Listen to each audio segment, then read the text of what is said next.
जय श्री राम, जय बागेश्वर धाम, जय गुरु कृपा। आज हम वाल्मीकि रामायण के अरण्यकांड के 69वें सर्ग से हिंदी में पढ़ेंगे। जय राम रमारमणं समनं भवताप भयाकुल पाहि जनम अब देश सुरेश रमेश विभो शरणागत मागत पाहि प्रभो। जय राम रमारमणं समनम। जय श्री राम। 69वां सर्ग हिंदी में। इस प्रकार जटायु के लिए जलांजलि दान करके वे दोनों रघुवंशी बंधु उस समय वहां से प्रस्थित हुए और वन में सीता की खोज करते हुए पश्चिम दिशा की ओर गए। धनुष बाण और खड़ग धारण किए वे दोनों इक्ष्वाकु वंशी वीर उस दक्षिण पश्चिम दिशा की ओर आगे बढ़ते हुए एक ऐसे मार्ग पर जा पहुंचे जिस पर लोगों का आना जाना नहीं होता था। वह मार्ग बहुत से वृक्षों, झाड़ियों और लता बेलों द्वारा सब ओर से घिरा हुआ था। वह बहुत ही दुर्गम, गहन और देखने में भयंकर था। उसे वेगपूर्वक लांघकर वे दोनों महाबली राजकुमार दक्षिण दिशा का आश्रय ले उस अत्यंत भयानक और विशाल वन से आगे निकल गए। तदंतर जन स्थान से 3 कोस दूर जाकर वे महाबली श्री राम और लक्ष्मण क्रौंचारण्य नाम से प्रसिद्ध गहन वन के भीतर गए। वह वन अनेक मेघों के समूह की भांति श्याम प्रतीत होता था। विविध रंग के सुंदर फूलों से सुशोभित होने के कारण वह सब ओर से हर्षोत्फुल्ल सा जान पड़ता था। उसके भीतर बहुत से पशु पक्षी निवास करते थे। सीता का पता लगाने की इच्छा से वे दोनों उस वन में उनकी खोज करने लगे। जहाँ तहाँ थक जाने पर वे विश्राम के लिए ठहर जाते थे। विदेह नंदिनी के अपहरण से उन्हें बड़ा दुख हो रहा था। तत्पश्चात वे दोनों भाई 3 कोस पूर्व जाकर क्रौंचारण्य को पार करके मतंग मुनि के आश्रम के पास गए। वह वन बड़ा भयंकर था। उसमें बहुत से भयानक पशु और पक्षी निवास करते थे। अनेक प्रकार के वृक्षों से व्याप्त वह सारा वन गहन वृक्षावलियों से भरा था। वहां पहुंचकर उन दशरथ राजकुमारों ने वहां के पर्वत पर एक गुफा देखी जो पाताल के समान गहरी थी। वह सदा अंधकार से आवृत रहती थी। उसके समीप जाकर उन दोनों नरश्रेष्ठ वीरों ने एक विशालकाय राक्षसी देखी जिसका मुख बड़ा विकराल था। वह छोटे छोटे जंतुओं को भय देने वाली तथा देखने में बड़ी भयंकर थी। उसकी सूरत देखकर घृणा होती थी। उसके लंबे पेट, तीखी दाढ़ें और कठोर त्वचा थी। वह बड़ी विकराल दिखाई देती थी। भयानक पशुओं को भी पकड़कर खा जाती थी। उसका आकार विकट था और बाल खुले हुए थे। उस कंदरा के समीप दोनों भाई श्री राम और लक्ष्मण ने उसे देखा। वह राक्षसी उन दोनों वीरों के पास आई और अपने भाई के आगे चलते हुए लक्ष्मण की ओर देखकर बोली, आओ हम दोनों रमण करें। ऐसा कहकर उसने लक्ष्मण का हाथ पकड़ लिया। इतना ही नहीं, उसने सुमित्रा कुमार को अपनी भुजाओं में कस लिया और इस प्रकार कहा, मेरा नाम अयोमुखी है। मैं तुम्हें भार्या रूप से मिल गई तो समझ लो बहुत बड़ा लाभ हुआ और तुम मेरे प्यारे पति हो। प्राणनाथ वीर, यह दीर्घ काल तक स्थिर रहने वाली आयु पाकर तुम पर्वत की दुर्गम कंदराओं में तथा नदियों के तटों पर मेरे साथ सदा रमण करोगे।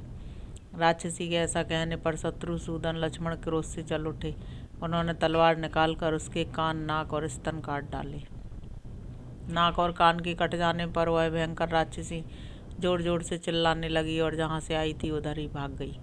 उसके चले जाने पर वे दोनों भाई शक्तिशाली श्री राम और लक्ष्मण बड़े वेग से चलकर एक गहन वन में जा पहुंचे। उस समय महातेजस्वी, धैर्यवान, सुशील एवं पवित्र आचार विचार वाले लक्ष्मण ने हाथ जोड़कर अपने तेजस्वी भ्राता श्री रामचंद्र जी से कहा, आर मेरी बाईं बाह जोर जोर से फड़क रही है और मन उद्विग्न सा हो रहा है। मुझे बार बार बुरे शकुन दिखाई देते हैं, इसलिए आप भय का सामना करने के लिए तैयार हो जाइए। मेरी बात मानिए, जो बुरे शकुन हैं वे केवल मुझे ही तत्काल प्राप्त होने वाले भय की सूचना देते हैं। यह जो बंजुल नामक अत्यंत दारुण पक्षी है, यह युद्ध में हम दोनों की विजय सूचित करता हुआ सा जोर जोर से बोल रहा है। इस प्रकार बलपूर्वक उस सारे वन में वे दोनों भाई जब सीता की खोज कर रहे थे, उसी समय वहाँ बड़े जोर का शब्द हुआ जो उस वन का विध्वंस करता हुआ सा प्रतीत हुआ। उस वन में जोर जोर से आंधी चलने लगी। वह सारा वन उसकी लपेट में आ गया। वन में उस शब्द की जो प्रतिध्वनि उठी, उससे वह सारा वन प्रांत गूंज उठा। भाई के साथ तलवार हाथ में लिए भगवान श्री राम उस शब्द का पता लगाना ही चाहते थे कि एक चौड़ी छाती वाले विशालकाय राक्षस पर उनकी दृष्टि पड़ी। उन दोनों भाइयों ने उस राक्षस को अपने सामने खड़ा पाया। वह देखने में बहुत बड़ा था, किंतु उसके न मस्तक था न गला। कबंध ही उसका स्वरूप था और उसके पेट में ही मुख बना हुआ था। उसके सारे शरीर में पैने और तीखे रोए थे। वह महान पर्वत के समान ऊंचा था। उसकी आकृति बड़ी भयंकर थी। वह नील मेघ के समान काला था और मेघ के समान ही गंभीर स्वर में गर्जना करता था। उसकी छाती में ही ललाट था और ललाट में ही एक लंबी, चौड़ी तथा आग की ज्वाला के समान दहकती हुई भयंकर आँख थी, जो अच्छी तरह देख सकती थी। उसकी पलक बहुत बड़ी थी और वह आँख भूरे रंग की थी। उस राक्षस की दाढ़ें बहुत बड़ी थी तथा वह अपनी लपलपाती हुई जीभ से अपने विशाल मुख को बार बार चाट रहा था।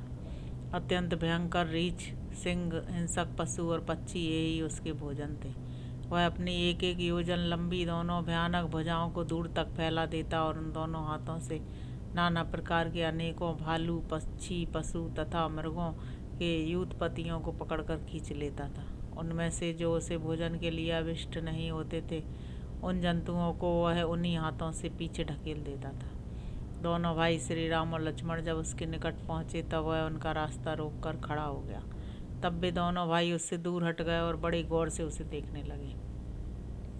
उस समय वह एक कोस लंबा जान पड़ा। उस राक्षस की आकृति केवल कबंध के ही रूप में थी, इसलिए वह कबंध कहलाता था। वह विशाल, हिंसापरायण, भयंकर तथा दो बड़ी बड़ी भुजाओं से युक्त था और देखने में अत्यंत घोर प्रतीत होता था। उस महाबाहु राक्षस ने अपनी दोनों विशाल भुजाओं को फैलाकर उन दोनों रघुवंशी राजकुमारों को बलपूर्वक पीड़ा देते हुए एक साथ ही पकड़ लिया। दोनों के हाथों में तलवारें थीं, दोनों के पास मजबूत धनुष थे और वे दोनों भाई प्रचंड, तेजस्वी, विशाल भुजाओं से युक्त तथा महान बलवान थे। तो भी उस राक्षस के द्वारा खींचे जाने पर व्यवस्था का अनुभव करने लगे। उस समय वहाँ सूरवीर रघुनंदन श्री राम तो धैर्य के कारण व्यथित नहीं हुए, परंतु बाल बुद्धि होने तथा धैर्य का आश्रय न लेने के कारण लक्ष्मण के मन में बड़ी व्यथा हुई। तब श्री राम के छोटे भाई लक्ष्मण विषादग्रस्त हो श्री रघुनाथ जी से बोले, वीरवर, देखिए मैं राक्षस के बस में पड़कर बेबस हो गया हूँ। रघुनंदन, एकमात्र मुझे ही इस राक्षस को भेंट देकर आप स्वयं इसके बाहुबंधन से मुक्त हो जाइए। इस भूत को मेरी ही बलि देकर आप सुखपूर्वक यहाँ से निकल भागिए।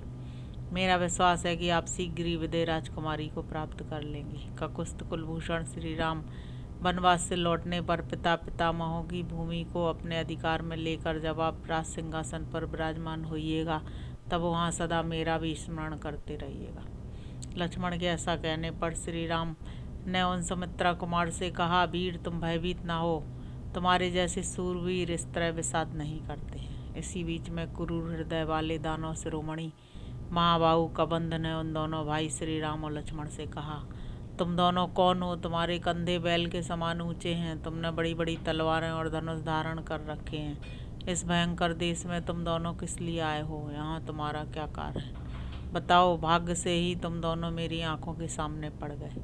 मैं यहाँ भूख से पीड़ित होकर खड़ा था और तुम स्वयं धनुष बाण और खड़ग लिए तीखे सींग वाले दो बैलों के समान तुरंत ही इस स्थान पर मेरे निकट आ पहुँचे। अतः अब तुम दोनों का जीवित रहना कठिन है। दुरात्मा कबंध की ये बातें सुनकर श्री राम ने सूखे मुख वाले लक्ष्मण से कहा, सत्य पराक्रमी वीर, कठिन से कठिन असह दुख को पाकर हम दुखी थे ही। तब तक पुनः प्रियतमा सीता के प्राप्त होने से पहले ही हम दोनों पर यह महान संकट आ गया, जो जीवन का अंत कर देने वाला है। नरश्रेष्ठ लक्ष्मण, काल का महान बल सभी प्राणियों पर अपना प्रभाव डालता है।